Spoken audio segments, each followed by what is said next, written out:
अस्सलाम वालेकुम moments. It's 2 a.m. and it's too cold. But बेशक अल्लाह को पसंद है जब हम अपनी नींद से उठकर अपने आरामदायक बिस्तर से उठकर इबादत करते हैं. And also, everything feels lighter after tahajjud. Starting my day with daily zikr, dua, and tilawati Quran. So, firstly, I will hydrate myself, then eat some fruit. Also, we should take a better care of our health as this body is also a neemat from Allah to us.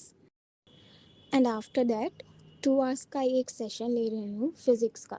इसके बाद we are gonna discuss a beautiful topic about how the Quran was compiled up. क्या आपको पता है कि कुरान पाक जो आज एक किताब की तरह हमारे हाथों में मौजूद है, उसे लिखा कैसे गया, उसे इकट्ठा कैसे किया गया और कुरान को लिखने का आइडिया किसका था, इसकी क्या ज़रूरत थी.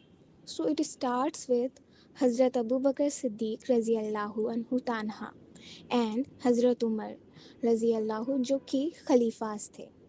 हज़रत अबू बकर सिद्दीक हमारे फ़र्स्ट खलीफा थे और हज़रत उमर को बाद में खलीफा बनाया गया था.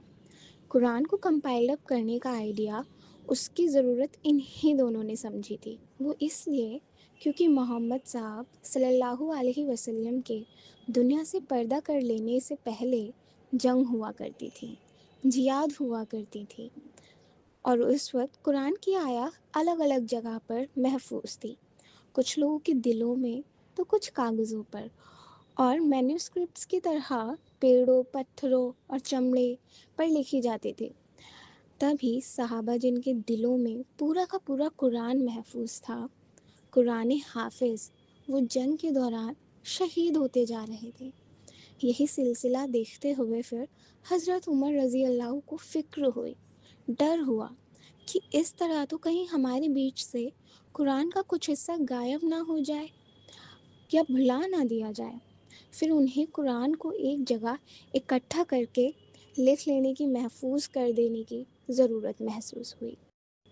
और फिर इसी डर की वजह से बाद में हज़रत उमर हज़रत अबू बकर सिद्दीक रज़ी अल्लाह के पास गए और उनसे कुरान को इकट्ठा करके लिख लेने की गुजारिश की.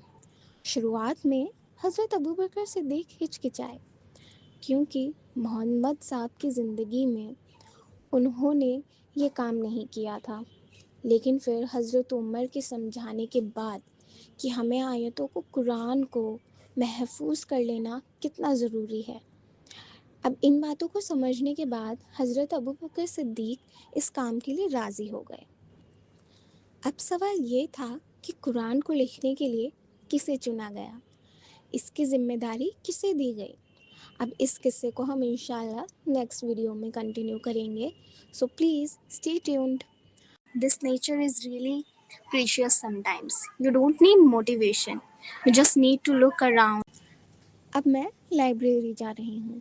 वहाँ जाकर फोकस थोड़ा और स्ट्रॉन्ग हो जाता है. No noise, no distractions. And about studies, फ़िलहाल मेरा सिलेबस कंप्लीट नहीं है, बट आई होप कि at the end of February तक कंप्लीट हो जाएगा. और इसी के साथ मैंने PW 100 डेज़ नीट का सब्सक्रिप्शन ले लिया था. उसी के साथ साथ मैं रिवीज़न भी करती जा रही हूँ. तो बस इसी तरह लाइब्रेरी में 8 आवर्स भी गुजरते हैं मेरे. और कभी कभी just to freshen up my mind I like to doodle. और फिर घर जाने से पहले आसमान को तकना. I love sky. Clouds remind me कि everything keeps changing and it's totally okay. So आज का व्लॉग यहीं एंड करते हैं. And if this vlog made you feel calm and motivated, then it served its purpose. इंशाल्लाह कल फिर मिलेंगे. अल्लाह माबारक.